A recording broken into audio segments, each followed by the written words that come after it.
Hey guys, it's Mr Bicen, and as you can tell, I'm filming a pretty different kind of video today. I have come back to my old secondary school and I'm going to be interviewing Dr. James, who was my maths and further maths teacher 20 years ago. So first of all, Dr. James, I guess I should call you Matt, but it still feels too weird as my teacher. Matt is fine. Okay, I'm probably going to stick with Sarah or Dr. James. Thank you so much for doing this. My pleasure. How are you doing? Are you good? I'm very well, thank you. Yeah, it's lovely to see you again after so long. I'm really happy to be back in school. It's very strange and a very surreal experience, especially now that I'm sort of on the other side of the teaching desk as the teacher. And what I want to do in this video is basically like interview you, have a bit of a conversation about what maths teaching has been like, a bit about what I was like as a student, and some other bits and bobs that we'll cover. Is that okay? That's absolutely fine, yeah. Okay, perfect. So I want to start to literally 20 years ago this month, when I would have started in your maths and further maths class, which feels like a long time ago. It does feel a long time, yeah. Yeah, a lot has happened since then. And I just kind of want to remember about what that was like for you and what that was like for me.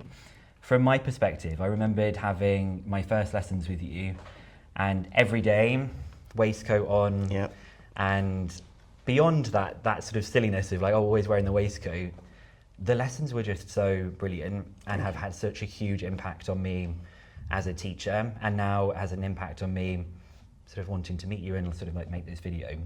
So I just loved your enthusiasm. I loved like the clarity of your explanations. You just made maths like such a fun experience, and it was genuinely just so special for me. Thank you very much, thank you. Well, remember at that time, I was a new teacher, so I had lots of enthusiasm then anyway. Why is it different now? Yeah, it's 20 years of teaching now. But I've always loved maths, and coming to a school like this where I could teach people who were also interested in maths was a real joy. So yeah. When you say you were just a new teacher, how long had you been teaching when you started with my class? So I was brand new to teaching when you were in your year 11. That's crazy. Yeah. Because from my perspective, it was like you had just been teaching forever. I remember so clearly when we had questions that were very, very challenging, just you always having an answer for us. And that was always something that I have aspired to try and do, but I'm often having to be like, maybe we'll look that up together, like that kind of aspect of it. Yeah. How did you know that you wanted to become a teacher? Because obviously you're Dr. James, so you'd had a lot of like academic. Yeah, so I'd done my PhD, and then I did a postdoc in Germany. And it was when I was doing that research that I felt that just wasn't for me. But I had enjoyed doing the sort of lecture, the tutorial style things when I was doing my PhD. So I thought, well, why not try teaching? So then I applied for being a secondary school teacher, and then here we are. And so this is the school, one school that you've been at? One school, yeah. That's right crazy. From brand new teacher. So you must love it here. Yeah, as much still as do. I loved it here as well. Still do, yeah. It's an exciting place to be. It's always very busy. There's always new challenges, and the students here are fantastic. So receptive in the things that we want to do. So although it was 20 years ago, this is probably quite arrogant of me to think that you probably remembered anything about me. But do you remember anything about what I was like in the classroom of things. I mean, 20 years ago? With that being my first further maths class, yeah, lots of things that I remember about the students there. I mean, there were, what were there, 10 people in that class? Yeah, it's grown a lot now, so now we've got 50 people doing further maths each year. But there were 10 people in that class. And I don't know if you remember, but 7 of those went on to Oxford and Cambridge. So there was there's a real buzz in that classroom about learning maths to a high level. And you always stood out right from the very start, because of your clarity of your solutions. You have beautiful writing, and your solutions were bang on, pretty much perfect every time. And it was just exemplary work. And then you'd ask the nice questions as well to push me on and to extend the learning for other people in the class. We had quite a bit of fun in that class, I seem to remember. And it was with that class where we had that inspiration to do further maths football. Which I don't think I was ever involved in. But you still continue it now, don't you? Absolutely, yeah. So that's one thing that's carried on. So we realised we had enough for a team in each of the 2 years. That's crazy. And that's just carried on. 20 whole years of it. 20 years of further maths football.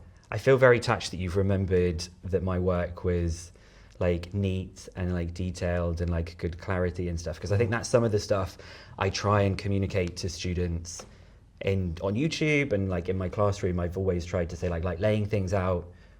I think I kind of must have got that from the way I'd been taught at Owens and from the way that you would have modelled things as well. But the main thing for me was just that the classroom felt so, it didn't feel like a lesson. It just felt like exciting to be there, and we did always have a good time and we always had fun. Yeah. And I think that's something I probably learned from you, particularly for sixth form, that it is like teaching young adults, and I didn't like the idea of a sixth form teacher treating us like children, because at that stage we're not children. No. We're like ready to think about things on our own 2 feet, really. Absolutely, and being independent in how you think about your work. Yeah. It's important for the next stage. It really and is. For the career afterwards. We kind of like touched on some of this, but I wanted to know like what it is that you think makes a good maths teacher, whether that's like maybe more at A level, like what you think makes like a good maths teacher. So I think it's about trying to draw out the maths rather than trying to teach the maths, if you see what I mean. Mm-hmm. So it's where does the maths that we already know, where does it lead to? And it's building on those next steps. It's being receptive to your students and thinking carefully about the answers that they give, the challenges that they present. Mm-hmm. So that, for me, that's the main thing. Where does the maths come from?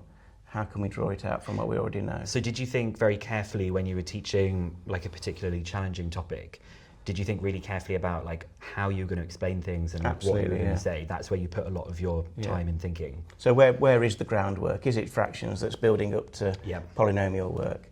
You know, where does the calculus stuff comes from? Let's think about the graphs and where does that lead to?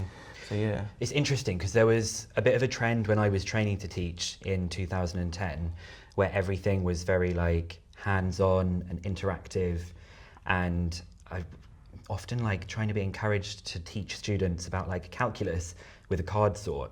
And I remembered like our experience in the classroom was just like really high quality explanations from someone who was a complete expert, who I knew believed in me and really trusted the group of students. Yeah. And I think that has had such a huge impact on the way that I see like maths education. Lots of people say to me, well, you know, what's good about teaching? What's the best way to teach something? Should I be doing this activity, that activity? I just say like, you really need to focus on the quality of your explanations. And I think that has come from literally the way that you would have taught me with things. Because there's always the why things were happening. I can never recall a time we would just learn a method. No.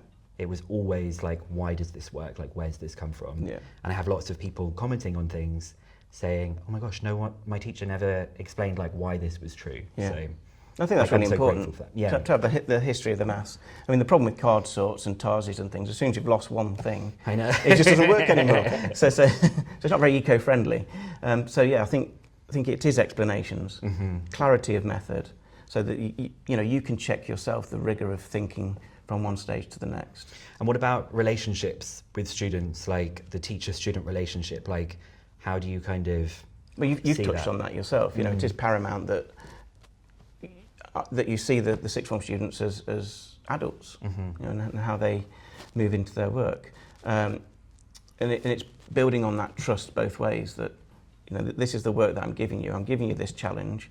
Now you go away and try it, and come back to me when you get stuck. And then we'll figure out ways of where it's getting stuck, and how to move forward. You're kind of describing that sort of like team-like element. That's what it felt like in your classroom as your student. It felt like you were sort of the guide, like walking us through something.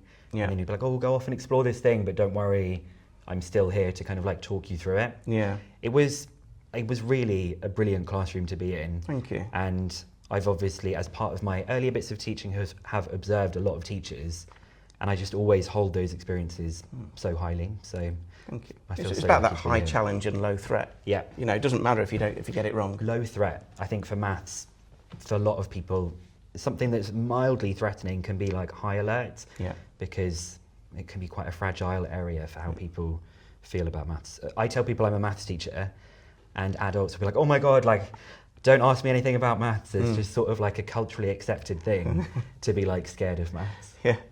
I don't know if you remember, but with examples, I never really had prepared examples. We just make it up on the fly on the board. Yeah. Give me a number and we'll work something out. Yeah, we did. If it worked or if it didn't work, it doesn't matter. Yeah. Yeah, but it's about thinking through the maths and and what can we take from it? You're if right. it doesn't work, why doesn't it work? The why of things not working, I think, was very, very good.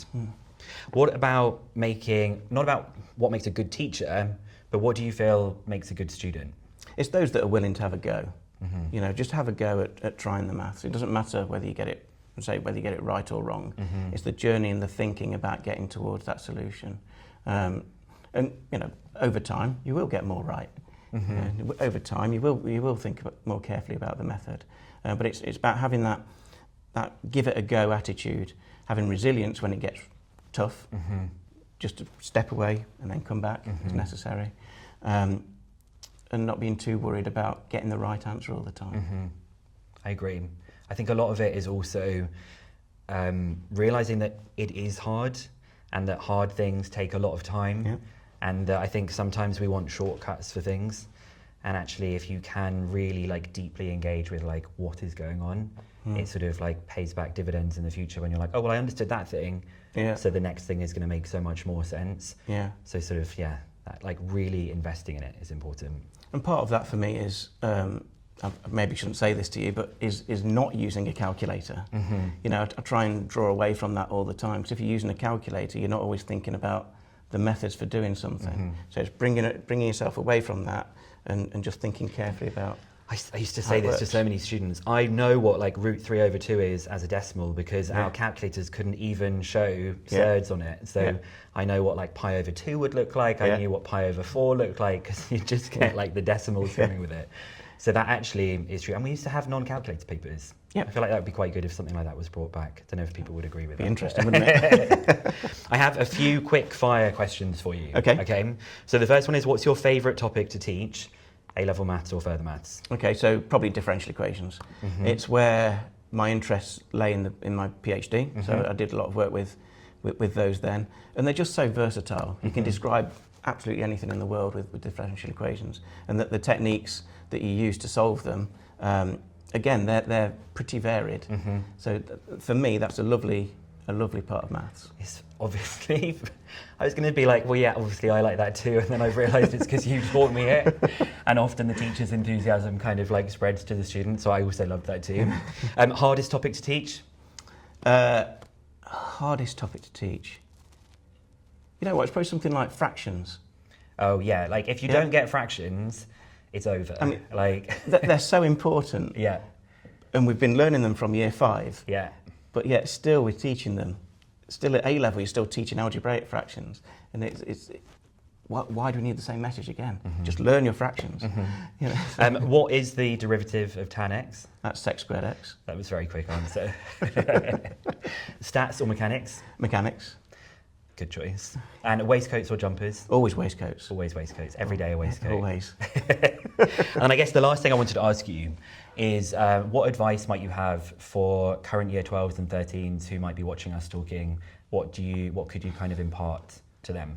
So, well, I've already described what I think makes a good student, a good maths student. But also remember, you've got a lot of expertise around you. You know, your maths teacher does know a lot of maths, and other colleagues around the school know a lot of maths. So remember that you've got a lot of expertise that can help you get through the most difficult parts of A-levels. But mainly enjoy yourself. You know, enjoy your time at school. It's a fantastic place. University's good too, but we always think the school's great when we think back in it.